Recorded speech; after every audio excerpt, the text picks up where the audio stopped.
been a very busy week. NBA news, Montreal for the Grand Prix, Formula One, and a couple other topics of discussion. And so one of the ones I want to start out with is congratulating the New York Knicks. I'm a native New Yorker, as you all know, so I did have to come with my colors.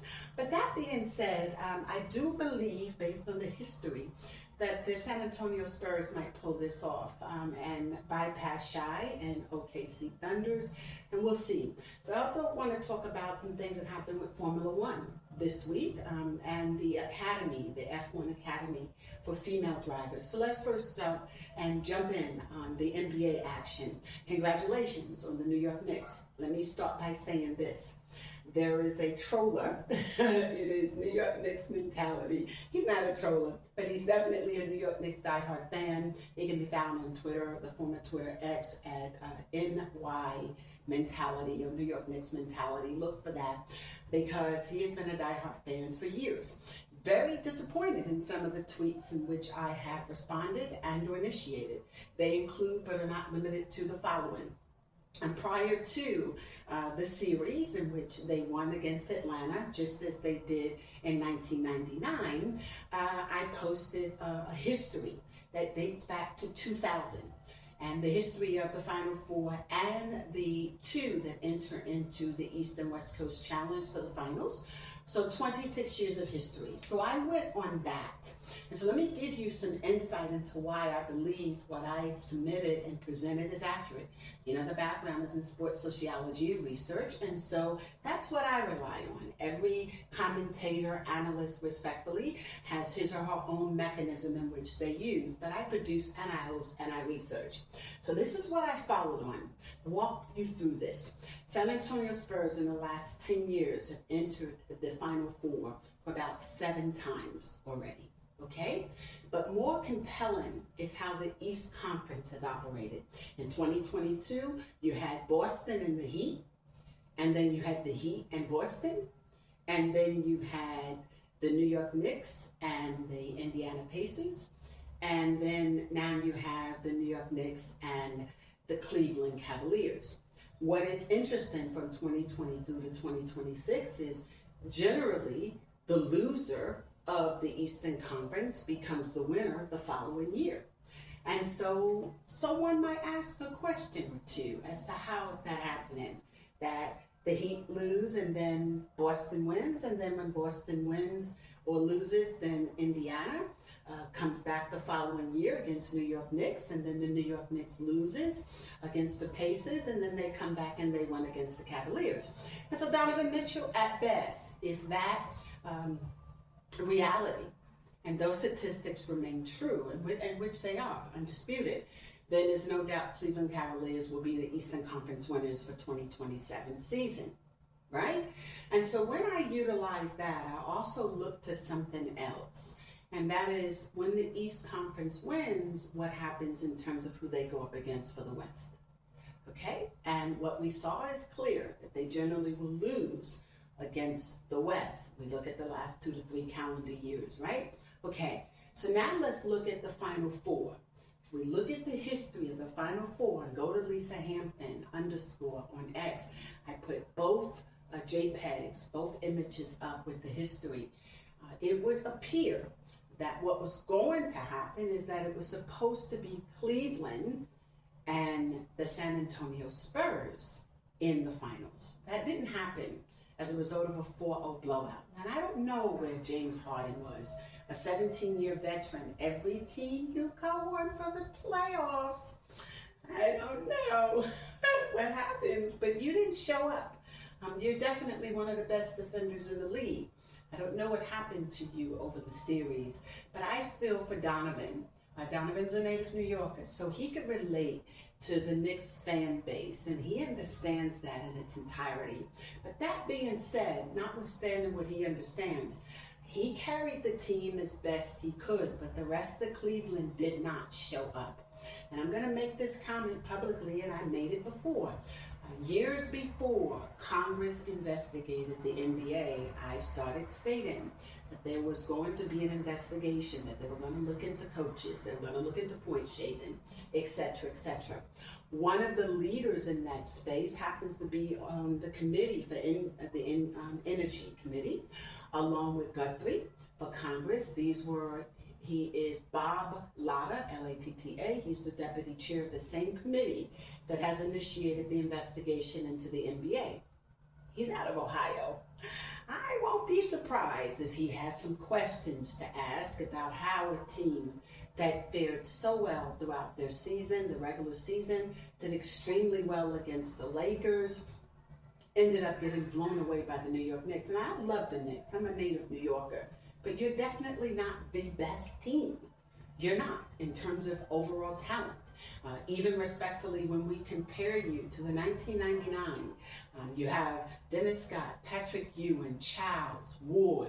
I remember them, Latrell Sprewell. They were the dynamics of the NBA. And it's important. His father was playing, but his father rode the bench for a great deal of the time that he was with the New York Knicks during that particular season. He was not starting in all of those games, respectfully. But there was little Jalen there, and he was enjoying watching his father participate. But when you look at what New York put out in the class of 1999, in terms of that core group, not draft class, but the who participated, you look at that talent and you compare them to these dudes from Villanova. I have a problem with that too, I'm a New Yorker, so we're not gonna hype Villanova. We Red Storm at best, or Sharks, right? So we're not gonna give hype to Villanova. That's wrong state, wrong locale. But I understand, recognizing the importance and significance of Jalen Brunson being able to play with former teammates and or those who played at Villanova, like Josh Hart. But I'm going to say this with utmost respect, and I'm catching a lot of, online. Jalen Brunson's name should not be in the same sentence. Come a little closer. He shouldn't be in the same sentence as Steph Curry, or Kobe Bryant, or LeBron James, and definitely not Kevin Durant. We're talking about guys that got chips, 4 and 5 chips, who have proven themselves time and time again. And so I want to say that respectfully. He hasn't hit the dance floor yet, okay? And he's not, and they're not the Draymond Greens. They're not the Steph Currys. They're not the Golden State. They're not those dynamic threes, okay? They're not the triple threats. But I'm glad that they've attained Eastern Conference status. I think that is wonderful. But let us not get beside ourselves and stop giving them undue credit, respectfully. I just don't think they're there yet. And so when I'm hearing and or reading, and they're in the same sentence as Steph Curry, really, or Kevin Durant and Draymond Green and LeBron James and the late great Kobe, 5 chips Kobe has, 18 NBA All-Star appearances, first team on one team only, Lakers. Straight out of high school, no D1 behind him. Extraordinary career, right? His conversation, his name doesn't come up enough in the GOAT conversation. I use the term GOT, the greatest of their time. Most of you prefer GOAT, the greatest of all time. I don't think anyone in a team sport, respectfully, deserves that. But nevertheless, when you're dealing with, individual sports, that's different. But when you have a team sport, it's very difficult, and there's a lot of changes. It's not like PGA, it's not like race car driving or tennis. There's a lot of turnover over the years in the NBA, 30 teams, respectfully. And so, notwithstanding the expansion. So I just wanted to put that out there. We love what he's trying to do. We love what New York is doing, but let us also be clear that it's been 80 years. And in the 80 years since the existence of the National Basketball Association, the New York Knicks have made it to the playoffs 47 times. They hit the dance floor 3 times, and 2 out of 3 It was all 1970s action, right? The last chip that they attained, the 99, didn't bring home the chip. But they got there, right? But we know that when it comes down to numbers, it's not enough to get there. It's not enough to be second or third. You have to be first. And so that is what we want for the New York Knicks. Let me make some suggestions. Commissioner Adam Silver, since Lotta is out of Ohio, don't say I didn't warn you, okay? What do I know, all right? Anywho, it's something to be said when they get blown out in the Eastern Conference. We're not talking about a playoff. In fact, when you look at 1999, they ran the floor against the Atlanta Hawks also. So for the 2026 to do it, we expected that. But I also want to throw out a name that a lot of people aren't talking about. You all keep giving an emphasis to Jalen, and I understand that because of his position. But let us not forget, he doesn't have a supporting cast around him. If we're going to label them like a movie, if you will, the star of the movie and then the cast, supporting cast. OG is not a supporting cast. Briggs is not a supporting cast. Hart is not a supporting cast. They carry the NBA, and you all ought to make sure that they get the credit, and that credit is well deserved. They carried the league. They carried that team, and they made it as a result of that. And so hats off to the New York Knicks. Congratulations, my homies. I appreciate the love that New York is giving you. Make sure that NYPD give them the love back. Commissioner Tisch, right? To line them up in the hundreds, to prevent them from having access to the athletes. New York fandom is something to be measured, that it has gotten to a point that they're unattainable, unreachable, and that they're not doing enough to connect to their fan base in a way that allows for those who travel to places like Cleveland, respectfully, to have that one-on-one. I had made a suggestion, and I still think it's important. It could have gone down this way, that you knew that buses were leaving New York in an effort to support you in Cleveland. What would it have hurt the New York Knicks to meet with New York fan base at halftime, or set up something special for them to sign autographs, for photo ops, or even, for farewell at the bus? Just some food for thought. That goes a long way. But it also goes a long way in how far and how long you go in the series. One of the things Oklahoma is known for, the Thunders and San Antonio Spurs, is the love that they give to their fans.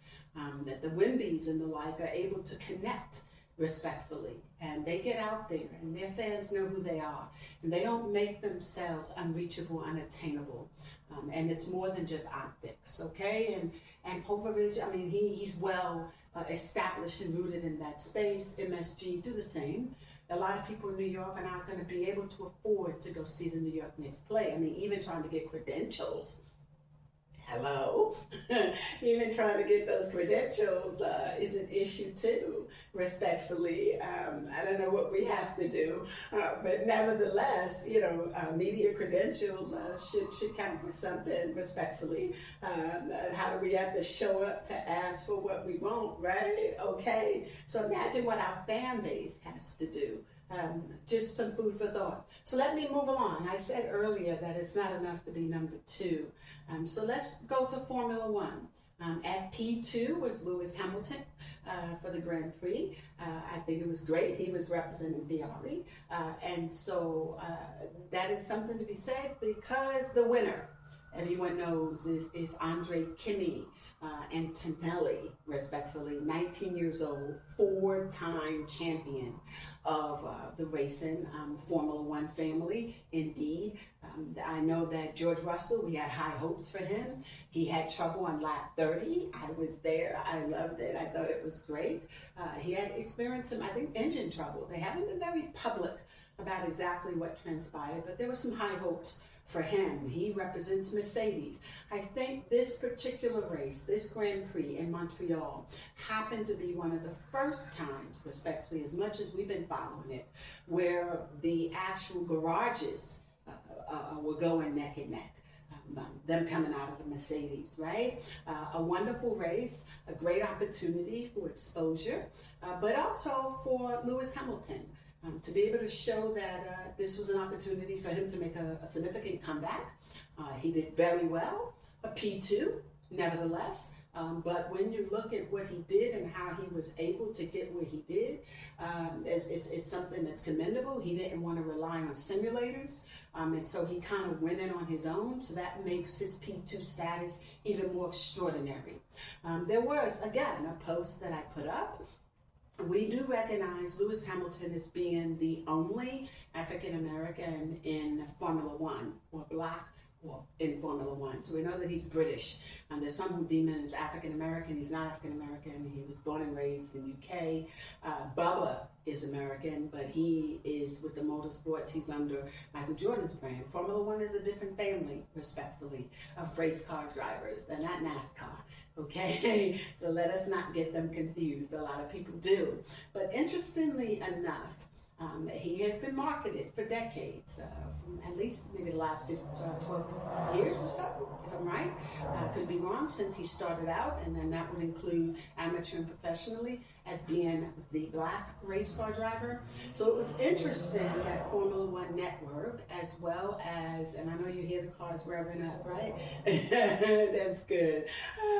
Montreal is still on fire because of that, literally and figuratively speaking. Nevertheless, what was important about his win was that he's constantly being labeled the black race car driver.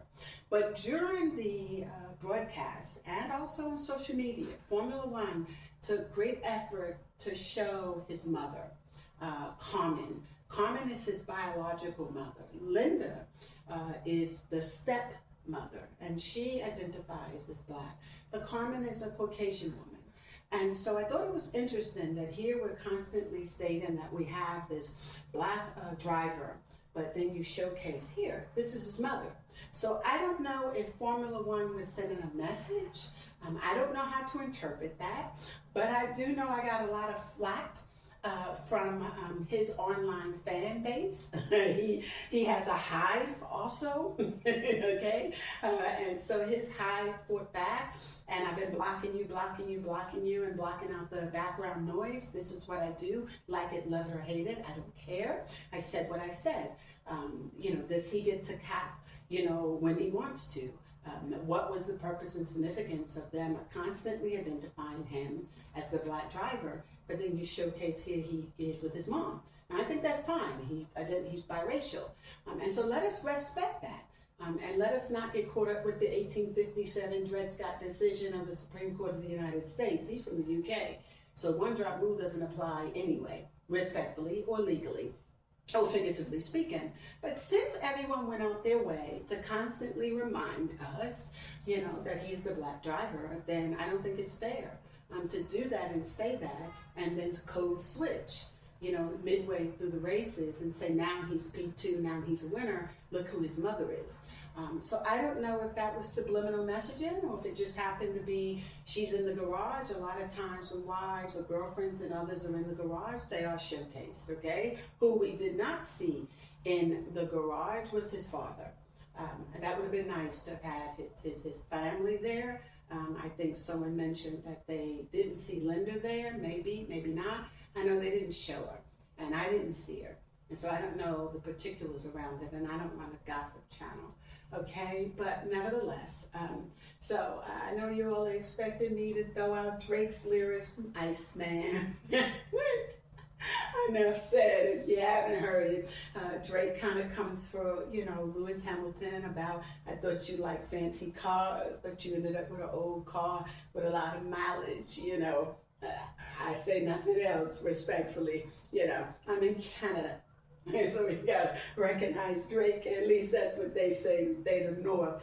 We the North, it stops in New York. Nevertheless, anyway, let's go back to formula. What was the formula? The formula was a 19-year-old showcasing his talent and letting the world know that he is still in control. But it was the F1 Academy, and it was Alicia. And the F1 Academy consists of female drivers, and it was extraordinary to see these women work the tracks the way they did, and Alicia was amazing. Unfortunately, 3 women disqualified, penalized, including Lloyd and Lawson. Didn't really know all the particulars surrounding what transpired. They were very quiet about them being penalized, but they were. Again, an issue not necessarily for Formula One, a conversation that was had. Are there any young Black women that are interested in driving for Formula One? Do you point the finger and blame Formula One for the fact that we may or may not choose to be an ingredient in that space? For people who presume that it's not a sport, motorsports is not something that we do, it is. It was very diverse. I posted some video footage for 3 reasons. The first was I wanted to be able to showcase the diversity of the sport, but I also wanted to showcase we only generally get to see the fans while they're observing the race. We don't get to see how they actually get to the race. And in Montreal, Quebec, they have a transit system called STM and another one called REM, R-E-M. And they mandated that the participants and the attendees utilize their transportation to get on the island. It's off the Lawrence River, a beautiful area the circuit is. I had been out to the circuit on May 7th.